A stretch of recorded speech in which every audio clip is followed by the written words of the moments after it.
कौन है सच्चा भारतीय? राहुल गांधी पर सुप्रीम कोर्ट की टिप्पणी के बहाने से आज बात करेंगे संवेदनशील और राजनीतिक रूप से गरमाए हुए दो बड़े मुद्दों पे। पहला, सुप्रीम कोर्ट ने राहुल गांधी पे कहा है कि अगर आप सच्चे भारतीय होते तो ऐसा न कहते।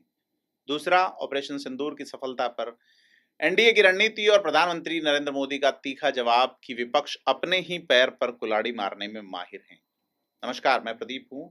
आप थिंक 360 देख रहे हैं। 16 दिसंबर 2022 को भारत जोड़ो यात्रा के दौरान राहुल गांधी ने एक बयान दिया। उन्होंने कहा कि चीन ने भारत की 2000 वर्ग किलोमीटर जमीन पे कब्जा कर लिया है। भारत के 20 जवान शहीद हुए, लेकिन सरकार इस पर कुछ नहीं बोल रही। 4 अगस्त 2025 को सुप्रीम कोर्ट राहुल गांधी की इस टिप्पणी पर सुनवाई करते हुए बेहद सख्त लहजे में कहता है, एक सच्चा भारतीय ऐसा नहीं कहेगा। आपको कैसे पता चला कि चीन ने 2000 वर्ग किलोमीटर जमीन पर कब्जा कर लिया है? क्या आपके पास कोई प्रमाण है? क्या आप वहां थे? प्रियंका गांधी ने संसद परिसर से सुप्रीम कोर्ट को जवाब दिया और ये कहा है कि जज तय नहीं करेंगे कौन सच्चा भारतीय। मेरा भाई कभी सेना के खिलाफ नहीं बोलेगा। उसका बयान सरकार के खिलाफ था। अब मामला लेजिस्लेशन के अंदर उठेगा या नहीं, क्योंकि संसद का सत्र चल रहा है और राहुल गांधी का दावा है कि उनका बयान लद्दाख के स्थानीय लोगों, चरवाहों और सेना के कुछ रिटायर्ड अफसरों की जानकारी पर आधारित था। उन्होंने सैटेलाइट इमेजेस, एलएएसडीसी के नेताओं और गलवान के स्थानीय नेताओं की बातों का भी हवाला दिया। अगस्त 2023 में बीआरओ के पूर्व डायरेक्टर उदय शंकर श्रीवास्तव ने लखनऊ कोर्ट में मुकदमा दर्ज कराया। इलाहाबाद हाईकोर्ट ने राहुल की याचिका खारिज की और 15 जुलाई 2025 को राहुल गांधी कोर्ट में पेश हुए थे। सुप्रीम कोर्ट ने फिलहाल लखनऊ कोर्ट की कार्रवाई पर रोक लगाई है। भाजपा की ओर से केंद्रीय मंत्री धर्मेंद्र प्रधान, संसदीय कार्य मंत्री किरेन रिजिजू और मंडी से सांसद कंगना रनौत समेत कई भाजपा नेताओं ने राहुल गांधी को भारतीय मानसिकता वाला, भारत विरोधी मानसिकता वाला बताया है। और रणदीप सुरजेवाला जो है, यानी कांग्रेस के प्रवक्ता जो हैं, वो ये कह रहे हैं कि अगर सच बोलना अवमानना है तो हम सब अवमाननाकार हैं। जमीन का मामला छिपाने की बजाय सरकार को हमारी जमीन वापस लेनी चाहिए। अब ये मामला चल रहा है।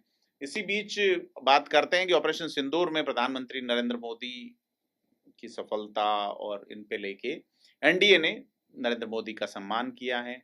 आपको याद होगा 22 अप्रैल 2025 को पहलगाम जम्मू कश्मीर में आतंकियों ने 26 टूरिस्ट को मार डाला था। 7 मई को भारत ने रात 1:30 बजे पाकिस्तान में घुसकर ऑपरेशन सिंदूर शुरू किया। 9 आतंकी ठिकाने तबाह किए, 100+ आतंकी मारे गए और 28 जुलाई को ऑपरेशन महादेव के तहत 3 लश्कर कमांडर ढेर किए गए थे। नरेंद्र मोदी का सम्मान किया है एनडीए के सांसदों ने। राजनाथ सिंह ने उन्हें माला पहनाई है और नरेंद्र मोदी का यह कहना है कि विपक्ष ने ऑपरेशन सिंदूर पर बहस की मांग करके गलती की है। इसमें उनकी ही फजीयत हुई है। विपक्ष अपने पैर पर कुल्हाड़ी मारने में माहिर हैं। गृह मंत्री अमित शाह का कहना है कि आतंकियों की पहचान पाकिस्तानी वोटर कार्ड और चॉकलेट के रैपर्स से की गई। तो 3 महीने पहले शुरू हुआ ऑपरेशन महादेव, अब पूरा हुआ। अब राहुल गांधी जो है वो बात कर रहे हैं जो कि अगर दम है तो नरेंद्र मोदी सदन में बोले कि वो झूठ बोल रहे हैं।